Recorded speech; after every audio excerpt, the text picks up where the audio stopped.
स्वर्ग के रास्ते में कौन कब किस पाप के कारण नीचे गिरा। मित्रों, महाभारत की कथा तो आप सभी ने सुनी ही होगी, लेकिन क्या आपको पता है कि युद्ध के पश्चात सभी पांडव सशरीर स्वर्ग जाने के लिए अपना राजपाट छोड़कर निकल गए थे।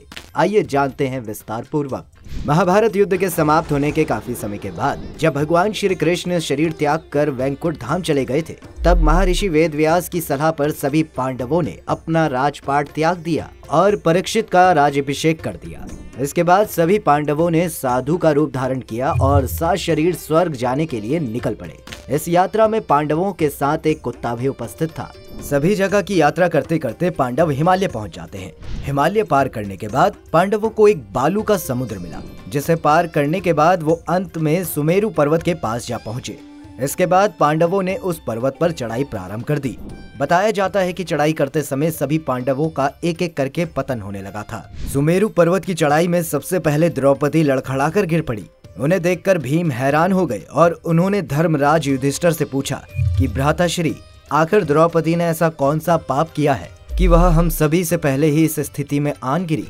धर्मराज भीम के इस प्रश्न का जवाब देते हुए वो कहते हैं कि दरअसल भीम, द्रौपदी ने भले ही हम पांचों से विवाह किया था और उन्होंने अपने कर्तव्यों को अच्छी तरह से निभाया भी, लेकिन वो मन ही मन हम पांचों में से सबसे ज्यादा प्रेम अर्जुन से करती थी।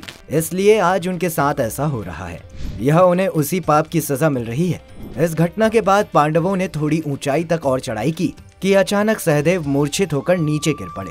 जब भीम ने युधिष्ठिर से सहदेव के गिरने का कारण पूछा तो उन्होंने कहा कि सहदेव को अपनी विद्वता पर बहुत अहंकार था। वे दुनिया में अपने आप से ज्यादा विद्वान किसी को नहीं समझते थे।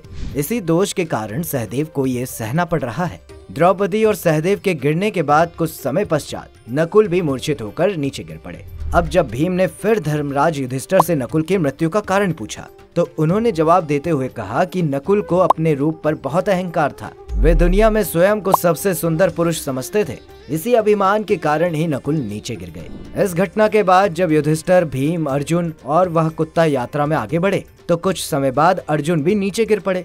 भीम ने जब अर्जुन के बारे में पूछा तो धर्मराज ने बताया कि अर्जुन को अपने पराक्रम पर बहुत अहंकार था। वे पूरे संसार में अपने से अच्छा धनुधर किसी को नहीं समझते थे। वो कहते थे कि मैं एक ही बाण में सारे शत्रुओं का नाश कर सकता हूँ। अपने इसी अभिमान के कारण आज अर्जुन को ये झेलना पड़ रहा है। तत्पश्चात कुछ ही दूर चलकर भीम भी घबराकर नीचे गिर पड़े।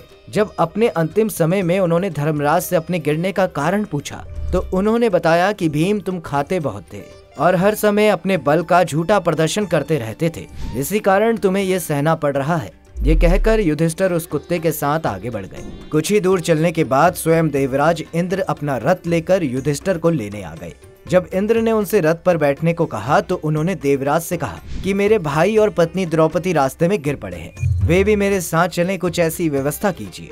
तब इंद्र ने जवाब देते हुए कहा कि हे धर्मराज, वो सभी अपना शरीर त्याग कर पहले ही स्वर्ग में पहुंच चुके हैं, बस आपका ही तो इंतजार हो रहा है।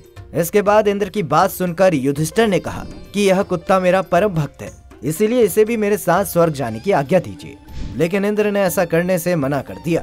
काफी देर समझाने पर भी जब युधिष्ठिर बिना कुत्ते के स्वर्ग जाने के लिए नहीं माने तो कुत्ते के रूप में यमराज अपने वास्तविक स्वरूप में आ गए। युधिष्ठिर यमराज से आज्ञा लेकर रथ पर सवार हो जाते हैं। इसके बाद देवराज इंद्र युधिष्ठिर को अपने रथ में बैठाकर सशरीर स्वर्ग में ले गए। स्वर्ग जाकर युधिष्ठिर ने देखा कि वहाँ दुर्योधन एक दिव्य सिंहासन पर बैठा है, अन्य कोई वहाँ पर नहीं है। ये देखकर युधिष्ठिर ने देवताओं से कहा कि मेरे भाई तथा द्रौपदी जिस लोक में गए हैं, मैं भी उसी लोक में जाना चाहता हूँ। मुझे उनसे अधिक उत्तम लोक की कामना नहीं है। तब देवताओं ने कहा कि यदि आपकी ऐसी ही इच्छा है तो आप इस देवदूत के साथ चले जाइए, ये आपको आपके भाइयों के पास पहुंचा देगा। युधिष्ठिर उस देवदूत के साथ चल पड़ते हैं। देवदूत युधिष्ठिर को ऐसे मार्ग पर ले गया जहाँ पर घोर अंधकार था। उसके चारों ओर से बदबू आ रही थी। इधर उधर मुर्दे दिखाई दे रहे थे। लोहे की चोंच वाले कौवे और गिद्ध मंडरा रहे थे। वह असिपत्र नामक नर्क था। वहाँ की दुर्गंध से तंग आकर युधिष्ठिर ने देवदूत से पूछा कि हमें इस मार्ग पर और कितनी दूर चलना है और मेरे सभी भाई कहाँ हैं? युधिष्ठिर की बात सुनकर देवदूत बोला कि देवताओं ने कहा था कि जब आप थक जाएं तो आपको लौटा लाऊं। यदि आप थक गए हों तो हम पुनः लौट चलते हैं। जब युधिष्ठिर वापस लौटने लगे तो उन्हें कष्ट से पीड़ित लोगों की आवाजें सुनाई दी। वे युधिष्ठिर से कुछ देर वहीं रुकने के लिए कह रहे थे। युधिष्ठिर ने जब उनसे उनका परिचय पूछा तो उन्होंने कर्ण, भीम, अर्जुन, नकुल, सहदेव व द्रौपदी के रूप में अपना परिचय दिया। तब युधिष्ठिर ने उस देवदूत से कहा कि तुम पुनः देवताओं के पास लौट जाओ। मेरे यहाँ रहने से यदि मेरे भाइयों को सुख मिलता है तो मैं इस दुर्गम स्थल पर ही रह लूंगा। देवदूत ने ये बात जाकर देवराज इंद्र को बताई। युधिष्ठिर को उस स्थान पर अभी कुछ ही समय बीता था कि सभी देवता वहां आ गए। देवताओं के आते ही वहां सुगंधित हवा चलने लगी, मार्ग पर प्रकाश छा गया। तब देवराज इंद्र ने युधिष्ठिर को बताया कि क्योंकि आपने अश्वत्थामा के मरने की बात कहकर छल से द्रोणाचार्य को उनके पुत्र की मृत्यु का विश्वास दिलाया था, इसी के परिणाम स्वरूप आपको भी छल से ही कुछ देर नरक के दर्शन करने पड़े। अब आप मेरे साथ स्वर्ग चलिए, वहां आपके भाई व अन्य वीर आपकी प्रतीक्षा में हैं।